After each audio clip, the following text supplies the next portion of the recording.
1912년 7월 12일 이탈리아 로마 근교에서 도서관을 가지고 있던 클레이오 르마노라는 사람으로부터 미국의 서적상인 윌프레도 보이니치라는 사람이 이 책을 구입하게 되면서 이 책은 세상에 나타나게 됩니다.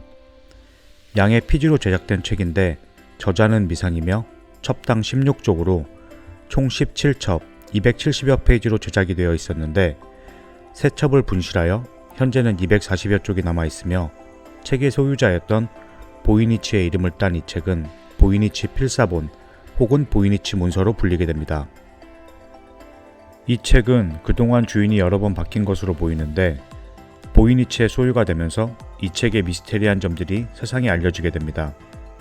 문서와 사파로 이루어진 이 책은 15세기에 만들어진 것으로 추정을 하고 있으며 240여 페이지 중 아직까지 단 한 단어조차도 정확한 해석을 하지 못하고 있습니다.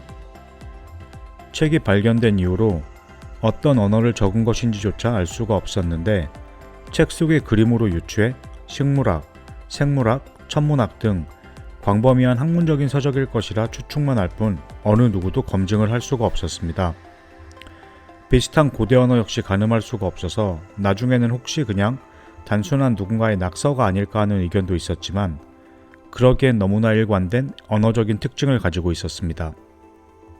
예를 들어 중복해서 쓰는 글자와 그렇지 않은 글자가 있고 문자 체계에서 반드시 사용되는 일정한 몇몇 글자가 있거나 또는 일부에는 사용이 되고 일부에서는 사용이 되지 않는 글자도 있고 단어와 문장이 아무렇게나 쓰여진 것이 아닌 일정한 규칙과 문법적인 체계를 가지고 있습니다. 그럼에도 불구하고 아직까지 전혀 해석을 하지 못하고 있는 이유는 글자의 짜임새나 문법의 방식을 유추를 할 수가 없는데 같은 단어가 한 문장에 여러 번이 나오기도 하고 한 글자만 다른 여러 단어가 비정상적으로 많이 나오기도 합니다. 어떤 문장에는 4, 5, H, C, 8, 9라는 단어가 연속적으로 한 문장에 4번이 나오기도 하는데 현재 우리가 사용하는 언어학적 접근에서는 같은 단어가 한 문장에 4번씩 나오는 경우는 거의 없다고 합니다. 책의 뒷면에서 약간의 라틴어로 유추되는 부분을 찾기도 했지만 이 역시 어떤 의미가 존재하지 않는 말이었습니다. 천문학을 나타내는 듯한 페이지에서는 3월에서 12월까지를 라틴 문자로 적어놓기도 했는데 그 글자는 중세의 프랑스 북서부 이탈리아 이베리아 반도의 글자를 연상케 한다고 추정을 하였습니다. 이 책은 해석이 불가능하기 때문에 책의 내용 대부분을 추측으로만 가늠을 하는데 식물을 표현한 사파 중에는 현재 실존하는 식물들이 확인되기도 하여 무언가 여러 종의 식물들의 표본이나 형태를 관찰하고 그림으로 남겨놓은 도감 같은 것은 아닐까라는 추정을 하기도 하였습니다. 왜 이런 알 수 없는 언어를 사용하여 기록을 남긴 것인가도 미스테리지만 이 책의 천문학을 기록한 듯한 페이지 역시 미스테리였는데 책의 제작 시기가 15세기라면 은하는 물론 태양계라는 것조차 알 수가 없는 시기였음에도 책에 그려져 있는 그림은 분명한 은하수와 은하를 표현했습니다. 하지만 그 시대의 은하를 파악하고 그림으로 기록을 남겼다라는 것이 설명이 되지 않기 때문에 전문가들은 소용돌이 모양의 천체를 관측하고 그것이 은하인지 모르고 기록으로 남긴 것일 수 있다고 추측을 하였습니다. 책의 해독이 너무나 진전이 없었기 때문에 어쩌면 분실된 3페이지가 책을 해독할 수 있는 해독법이 아니었을까 하는 설도 있었지만 고작 3페이지 분량으로 설명을 할 수가 없을 만큼의 책의 양이 방대하고 문법, 어법, 단어 문자를 어순으로 풀이를 해보면 백과사전 이상 분량의 내용이 이 책에 담겨져 있기 때문에 고작 3페이지에 책을 해독하는 방법을 담을 수 없다고 전문가들은 판단을 했습니다. 보이니치 문서가 발견된 후 거의 매년에 한 번꼴로 누군가가 해독에 성공을 했다고 주장을 했지만 현재까지 실제 성공한 사람은 단 한 명도 없었습니다. 정말 수많은 사람이 책을 해석해보기 위해 접근을 해보았지만 해답을 내놓을 수가 없었는데 그러자 이 책이 혹시 처음 제작한 저자가 만들어낸 인공어가 아니냐는 가설이 생겨나기도 했습니다. 만약 인공어로 혼자만 알 수 있는 글을 만들어내 기록을 한 거라면 사실상 이 문서는 해석이 불가능해지는 것은 물론이고 지금까지 수많았던 해석의 시도마저 무의미해지게 됩니다. 600여 년이란 시간 동안 그 누구도 해결을 하지 못한 책, 수많은 언어에 관심이 있는 사람들과 학자들에게 이 책은 아주 흥미로운 도전 과제였습니다. 2009년에는 이디스 셔우더라는 사람이 보이니치 문서는 아나그램 형태의 단어로 이루어져 있다는 가능성을 제기했고, 보이니치 문서를 연구하는 사람들의 관심을 끌었지만 가능성은 있어 보였으나 그것을 증명하기 위해서 엄청난 시간이 필요했기에 그저 가능성으로만 그의 주장은 남게 됩니다. 아나그램이란 일종의 말장난 같은 건데, 단어가 있으면 그 단어를 재배열해서 전혀 다른 뜻을 지닌 다른 말로 바꾸는 걸 표현한 건데, 고대 유대인이 히브리어를 그렇게 사용하기도 했고, 중세시대 유럽에선 아나그램을 사용하는 말이 인기가 너무 많아서 왕을 위한 아나그램을 잘 구사하는 사람을 고용할 정도였다고 합니다.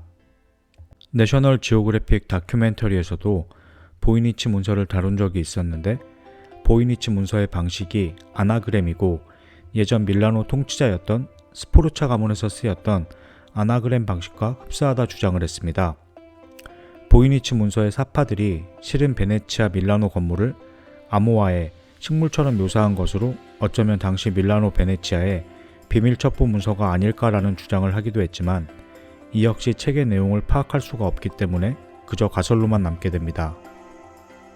2014년에는 영국의 한 대학 교수가 중동 지역이나 아시아 지역에서 당시 사용했던 언어이며 내용은 자연에 관한 논문이라 주장을 했지만, 그가 시도한 해석은 9개의 단어에 불과했고 그 역시도 검증이 되지 않았습니다. 2017년에는 러시아 수학자들이 해독을 해보겠다고 나섰는데, 이 책에는 60% 정도의 영어와 독일어, 로망스어로 쓰여져 있다고 주장을 했지만 해독은 불가능하다고 말했습니다. 니콜라스 깁스라는 영국인은 마침내 자신이 이 책을 해독해냈다며 보이니치 문서는 중세 여성들을 위한 건강서적이라고 밝혔는데, 책의 내용은 여성의 목욕법이나 향기 치료가 가능한 식물 등 당시 의학서적을 비슷하게 베껴서 만들었다라고 주장을 합니다.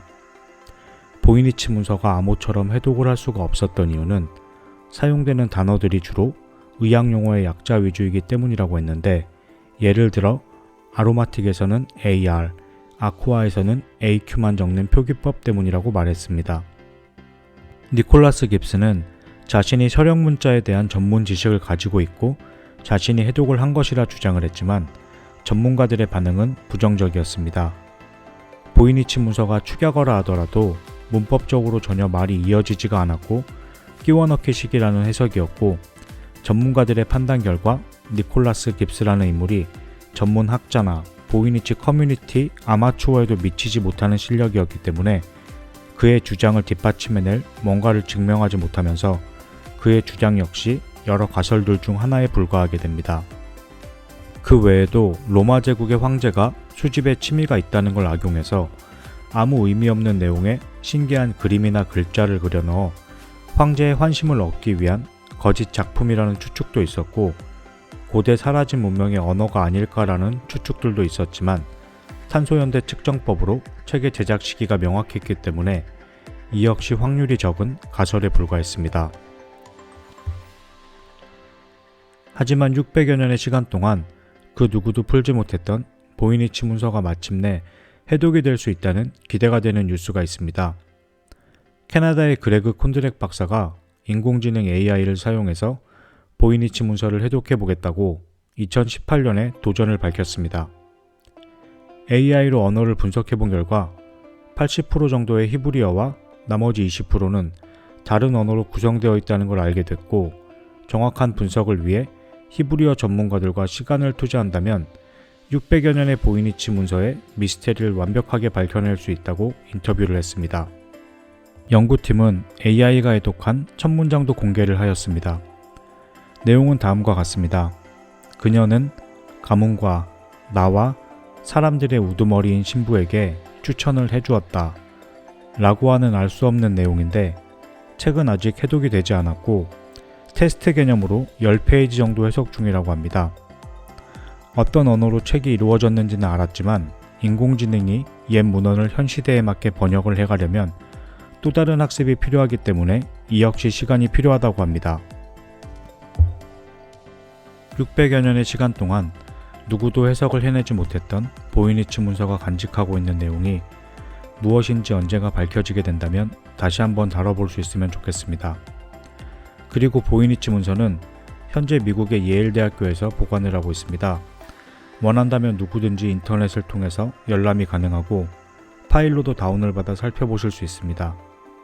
열람 가능 주소는 링크로 남겨두도록 하겠습니다. 제가 오늘 준비한 영상은 여기까지입니다. 시청하여 주셔서 감사합니다.